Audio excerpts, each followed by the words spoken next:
Eclesiastes. Introdução. Esse pequeno livro se intitula Palavras de Coelet, filho de Davi, rei em Jerusalém. A palavra Coelet, conferir 1:2.12, 7:27, 12:8-10, não é um nome próprio, e sim um substantivo comum usado às vezes com artigo. Embora feminino em sua forma, constrói-se com o masculino. Conforme a explicação mais verossímil, é um nome de ofício e designa aquele que fala na assembleia. Carral em grego, eclésia, daí os títulos latino e português, transcrito da Bíblia grega. Numa palavra, o pregador é chamado filho de Davi e rei em Jerusalém, conferir 1:12. E embora o nome não seja mencionado, ele é certamente identificado com Salomão, ao qual o texto com certeza faz alusão em 1:16, conferir Reis 1 Reis 3:12, 5:10-11, 10:7 e 2:7-9, conferir Reis 1, 3-13, 10:23.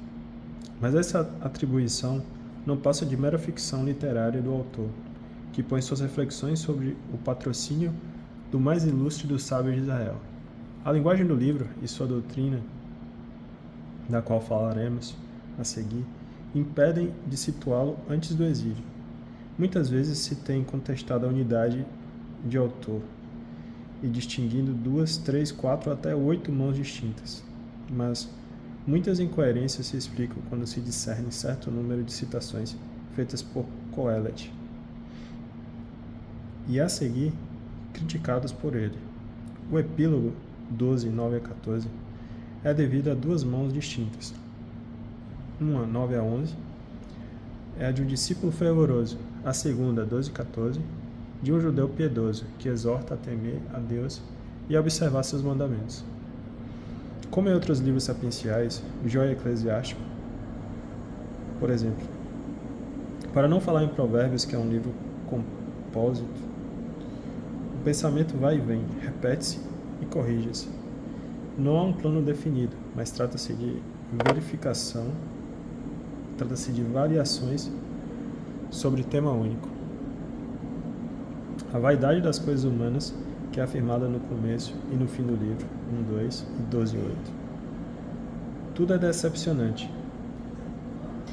Tudo bom? A ciência, a riqueza, o amor, até a vida. Esta não é mais do que uma série de atos incoerentes e sem importância. 3:1-11, cujo fim é a velhice. 12:1-7. E a morte, a qual atinge igualmente sábios e nécios, ricos e pobres, animais e homens. 3:14-20. O problema de Coelet é o de Jó. O bem e o mal têm sua sanção aqui na terra? E a resposta de Coelet, como a de Jó, é negativa, pois a experiência contradiz as soluções correntes. 7:25-8. 14. Só que Coelet é homem de boa saúde e não pergunta, como Jó, pelas razões do sofrimento, e se consola gozando das modestas alegrias que a existência pode dar. 3:12-13, 8:15, 9:7-9. Digamos antes que procura consolar-se, pois vive totalmente insatisfeito. O mistério do além o atormenta, sem que ele vislumbre uma solução para o problema do Sheol. 3:2, 9:10, 12:7.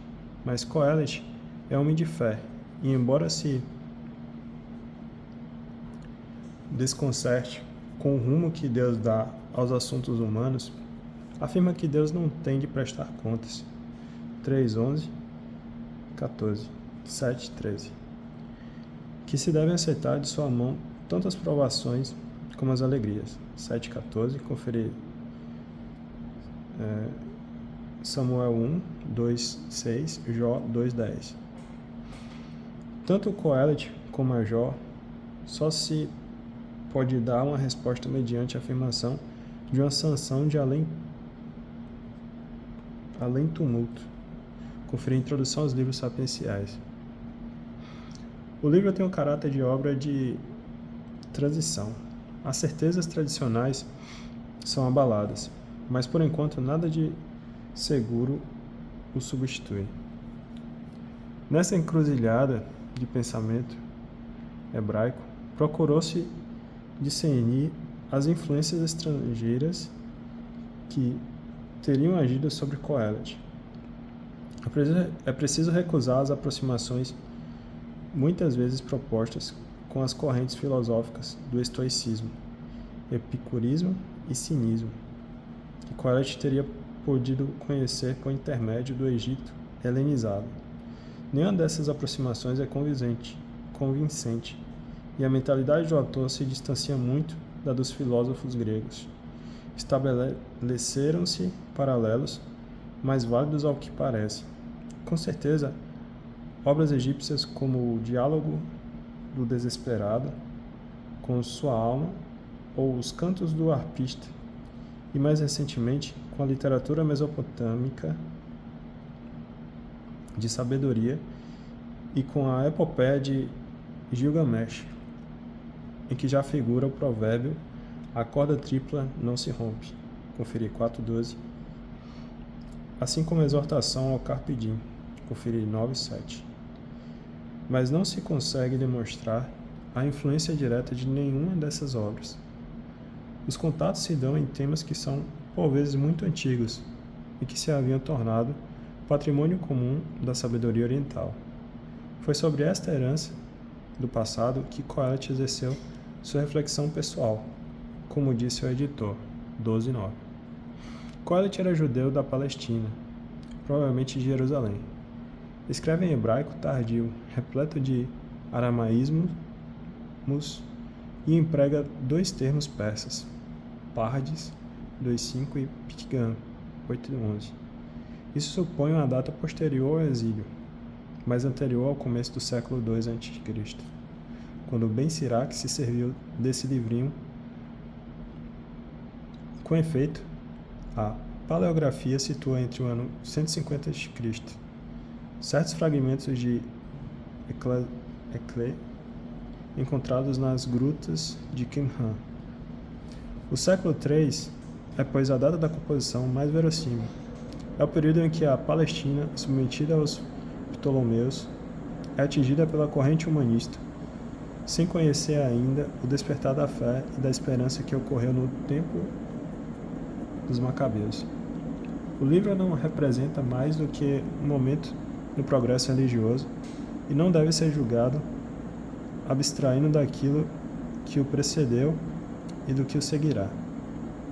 Sublinhando a insuficiência das concepções antigas e forçando os espíritos a enfrentar os enigmas humanos, abre o caminho para a revelação mais alta, dá a lição de desapego dos bens terrestres e, negando a felicidade dos ricos, prepara o mundo para entender que bem-aventurados são os pobres. Lucas 6:20. Dá uma pausa aqui e continua no próximo.